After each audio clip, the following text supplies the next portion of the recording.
Good afternoon, everybody, and distinguished leaders from Amity International Institute of Telecom and Technology Management, and my dear students. So, just to begin, I know it's a very tough time because it's lunch time. It's last time I had the post-lunch session, and this time I'm standing between. Probably a lot of people are standing, so I'm not alone between you guys and lunch. So I'll try and make it interactive and interesting. So just before we get into the broadband vision, I just want to know how many of you are in Orkut? Can you put your hands up? How many of you are in Facebook? How many of you are on Flickr? How many of you download movies? How many of you upload your photographs? Okay, thanks. So I'm talking to the right crowd. Okay, so I'll come back to why I asked this question, because as Tarinder was mentioning, we used to talk about broadband, and we say, okay, what broadband, what is it? It's all about internet. Okay, so as I go through the presentation, we'll know what it means. So just to give you a snapshot of what Bharti Airtel is all about, I think you know much more than that. But anyway, all the things are available on the website. One important thing is last year we crossed the 100 million subscribers, a big landmark.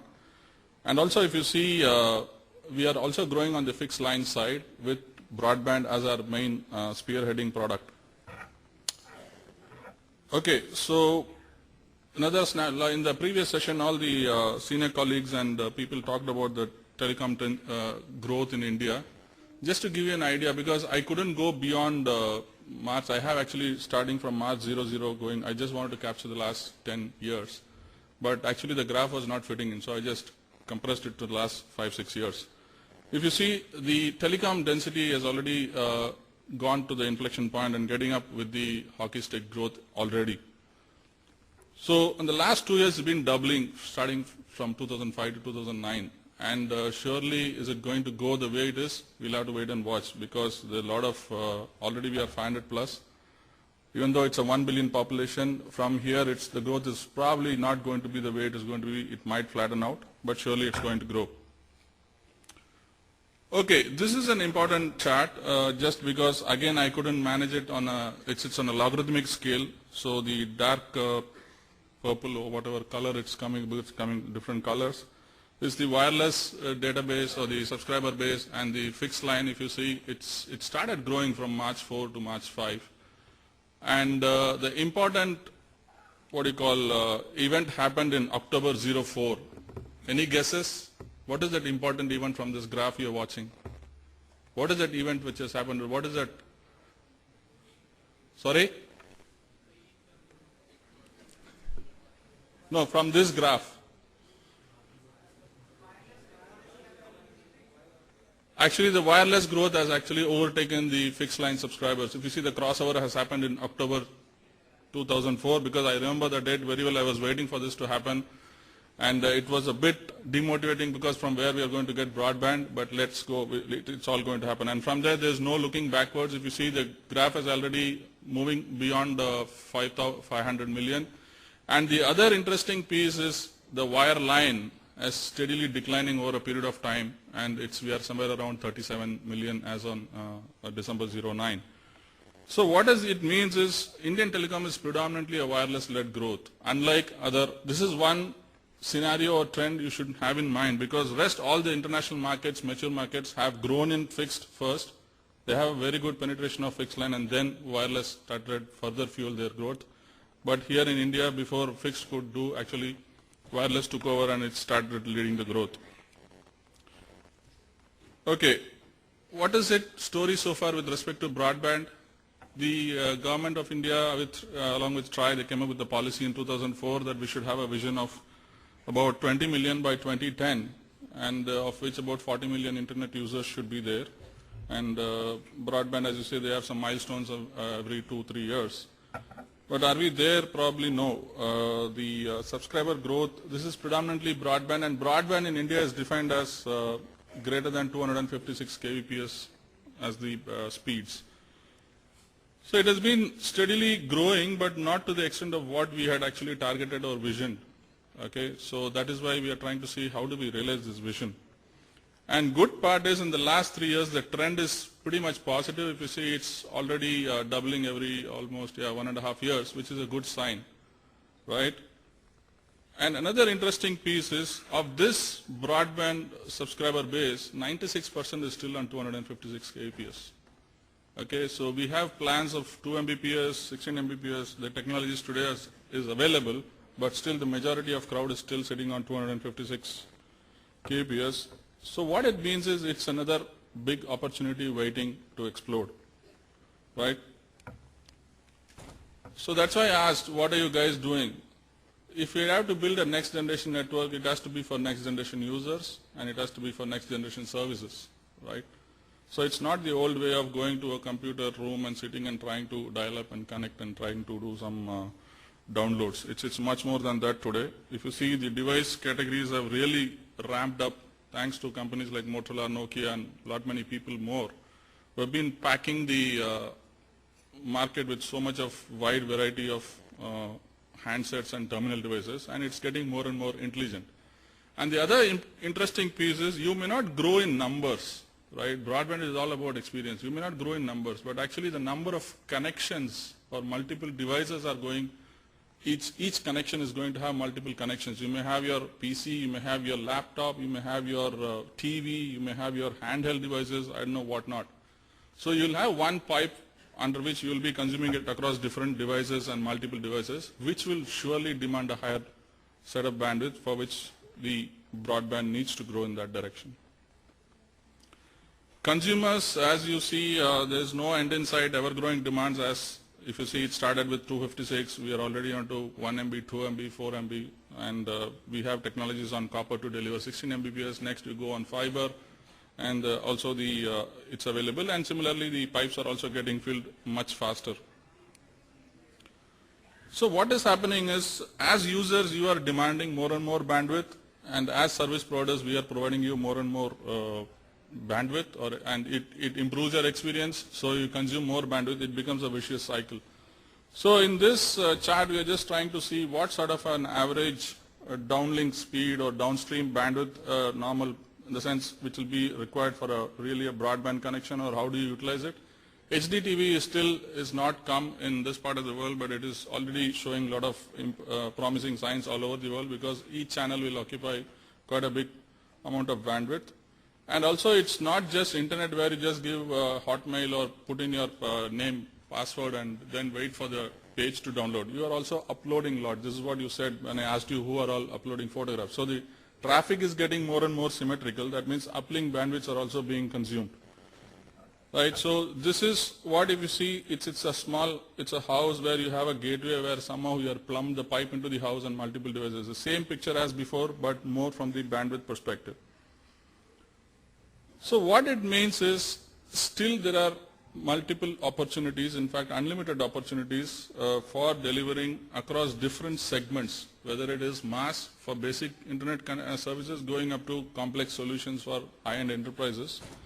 And as you grow up the pyramid, the requirements, bandwidth and complexity increases, and that is where the money is also lying, because the mass is getting commoditized very fast, and slowly you have to move up the pyramid to maintain your profitability. So what are the key challenges? If you look at the Indian environment, whether it is market or regulatory condition or how as a country we are, it's not an exhaustive list, but if you see literacy rate is also a big challenge, because 3, 4 years or 5 years ago, a lot of people didn't understand why do we need broadband, right? And if you see today, the same, as I told you, many of us, okay, how many of you have gone to the bank to get a demand draft? How many of you have gone to the bank to pay your bill? Okay, how many of you have gone to the railway station to book a ticket? How many of you go to the airport to book a ticket? See? So that's where it is. So even it's like a telecom institute, so many people go to the railway station to get their tickets, right? So that's what I mean by literacy. Not to demean anybody. The thing is, people are not, okay, what does broadband? Broadband is a technology, it's a pipe. What does it do to me? How does it impact me? Okay, what is that value I'm going to get out of this? Probably that is the realization when I say literacy rate, it's not about India as a very poorly literate country. It is also there. That's a different challenge. So when we say broadband, it's all about who can use computers and who can consume some amount of and what are the different applications we can push on it. And the other thing is the policy decisions in terms of like we heard, I don't want to harp on it for more, like 3G we have been waiting for the last 4 years or 5 years. So if it can happen better, faster, it can do much more good for this particular this thing.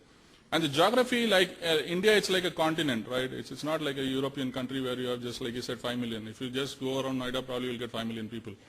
So that's the geography we're talking about, and it's so vast in terms of culture and diversity and other things. So that is another challenge which we have. On the other dimension, on the infrastructure, again, I would like to see why is that we are struggling on the last mile. If you see on the technology side, DSL still leads, which is on copper, still leads to be the leading broadband technology of choice. But we don't have copper. We saw in the previous slides that already our copper is going from 50 million to 37 million, and most of them are not usable for delivering high bandwidths. And the other important piece is like the West or the European or the American countries, their cable infrastructure is very, very robust and of high quality. And we still have almost 100 million homes connected on cable, but I don't know how many of them will be able to convert it into a broadband connection to deliver that sort of a services. Of course, infrastructure, we are struggling on the power as well as on the backhaul because most of the sites do not have power. It's going to be a big sort of hindrance. But these things we know, so we have to live with it, and how do we overcome all these challenges and get it out. PC penetration, it's getting better, but it's still a long way compared to a mobile phone sort of a thing. And of course, local content. We always go out to fetch content. And slowly and steadily we are trying to push content locally and of relevance. That is more important. Is it in English? How many people understand English as you move out of the urban areas to rural and other things? So what is my relevance of the content? Can it be hosted locally? So all these things are challenges. And still the entire value chain is all working on these things, and we are much, much better than what we were 2-3 years ago. And last but not the least, what sort of an economics in terms of business model? Because it's going to be network rollouts are going to attract high upfront capex, and as you see, the ARPUs have already fallen to something like 50 to 20%, or I think maybe more, in terms of where we started. So what sort of service I should launch, and will it be profitable for me to get the economics right? So, and it's also not like if you see I've told you somebody is going to download a song, somebody is going to download a movie, somebody is going to upload a picture, right? And you share a lot of information, collaborate on the same pipe. So it's going to be differentiated set of services, and each and every device or each and every user is going to demand something very unique to him. So how will you do that with a single delivery architecture? This is the biggest sort of overall challenge for a service provider like us.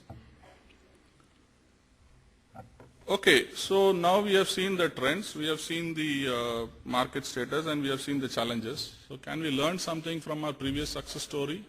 It's a famous cartoon, I like it very much, by R.K. Lakshman. This is mobile is more affordable than mangoes, right? So like somebody said in the previous session also. So however, what are those learnings we are going to take from that? Probably time to think. So I just put with some of my colleagues like what should be the blueprint for broadband acceleration in a country like India. So we looked at a three-pronged approach wherein we should first of all actually look at coverage, because we are still a very, very underserved broadband market. Even in the urban areas, there is still a lot of potential to go and cover the entire geography. So by two ways, one is acceleration of the current and new technologies, and also there is a lot of pipes available on the ground, like I said, cable infrastructure, you have copper infrastructure. How do you maximize the utilization of them and deliver these services? These are certain things which we can start doing rather than trying to wait something big to happen at some point of time. Environment, yes, I'll share with some of the things what the government also has been pursuing to push this particular thing. And as I told you, policy decisions, regulation, if it is going to be, somebody is going to give you the service, somebody is going to consume it. How are you going to regulate this entire environment? It's going to be much, much complicated than in the normal telecom scenario. And the last important one is, what is the impact you are creating on the customer? Technology, all these things are great, devices, but is it having any impact? Is it giving any relevance to me? Can I afford it? how do we make this guy aware, okay, this can make your or change your lifestyle, it will enable your business.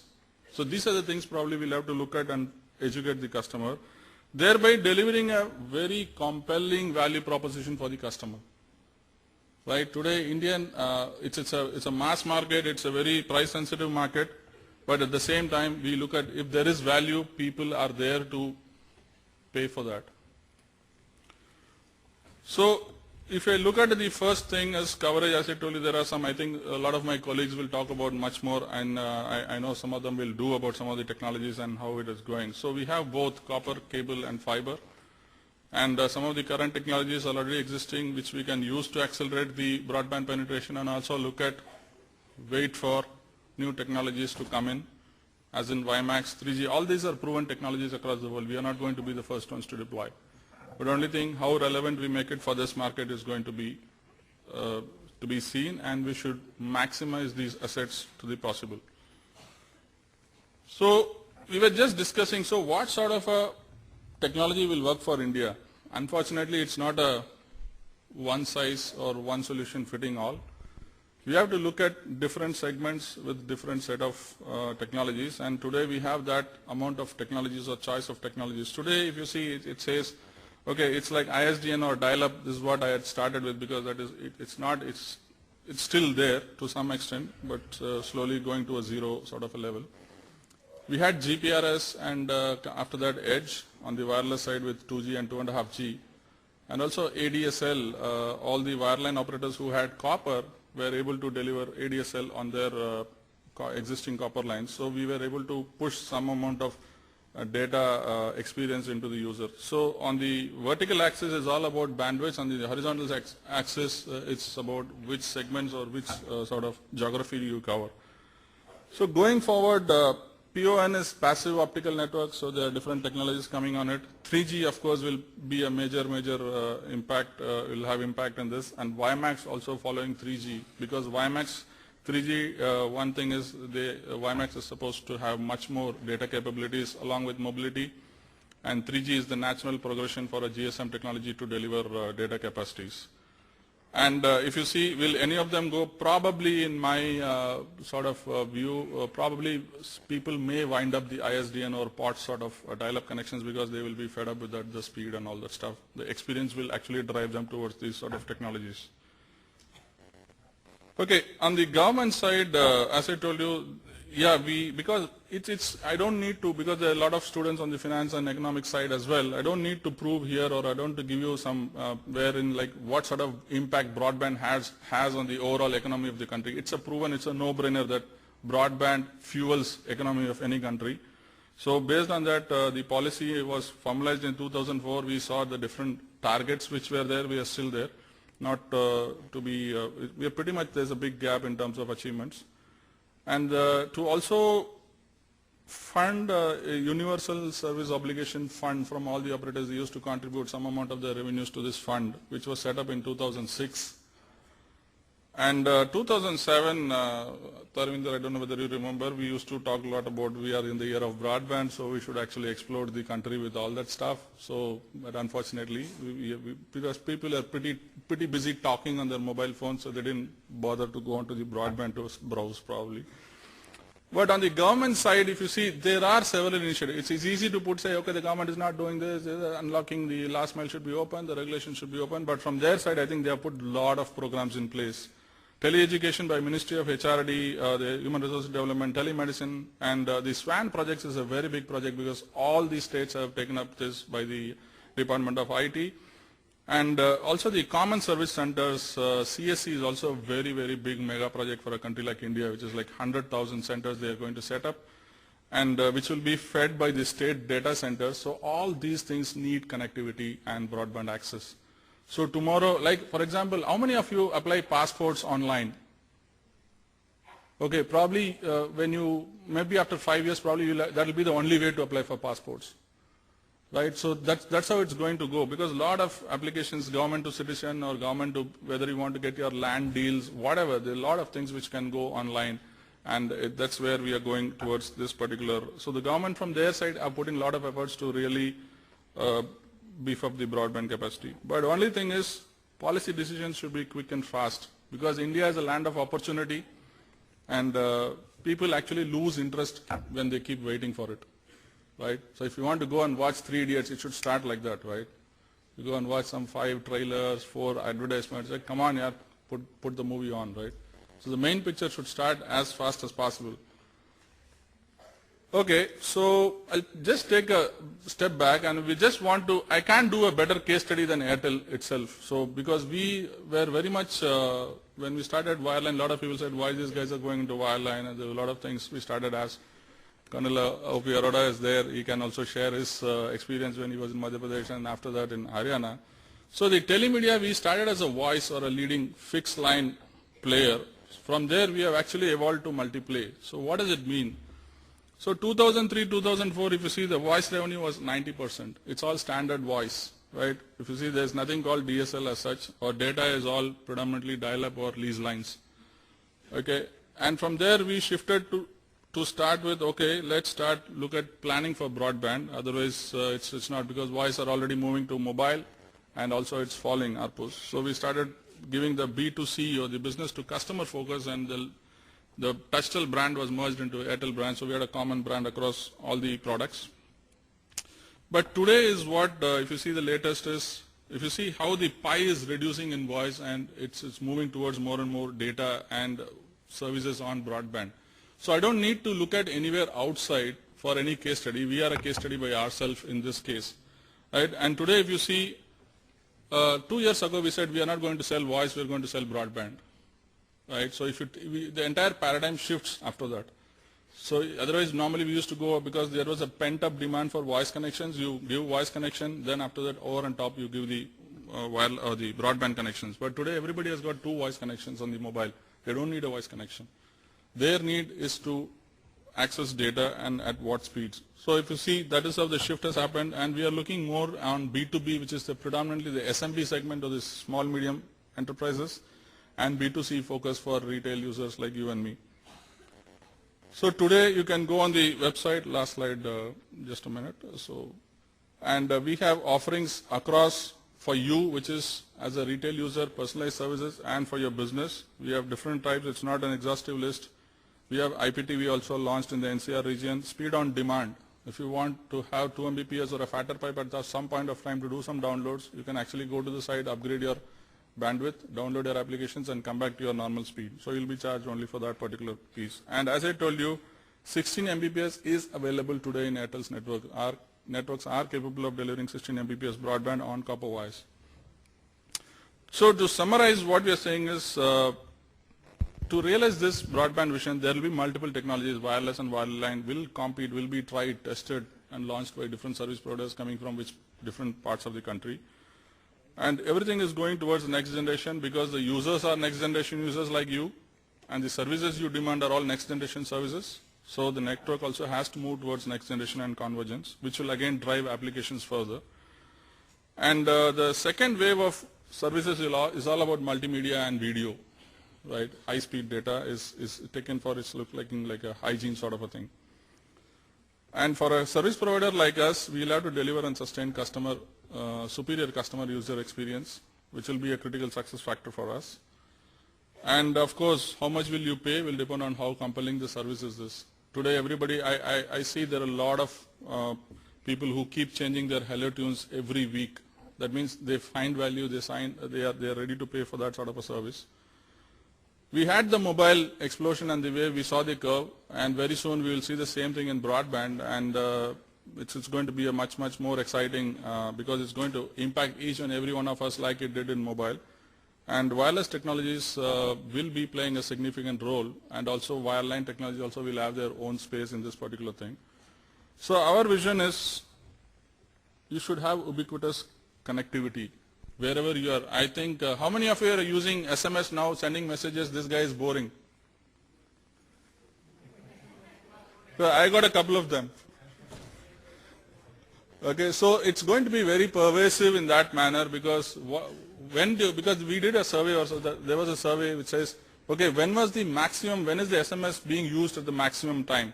So everybody said it's New Year, it's Christmas, it's Diwali. Then they came, no, it's when you are sitting in a board meeting. Okay, because when will this get over, right? So board meeting as in not B-O-A-R-D but B-O-R-E-D. Okay, so it's not that board meeting, but in like a meeting like something like this. Okay, so thanks a lot, and I really appreciate the opportunity given to me, and I'll be back.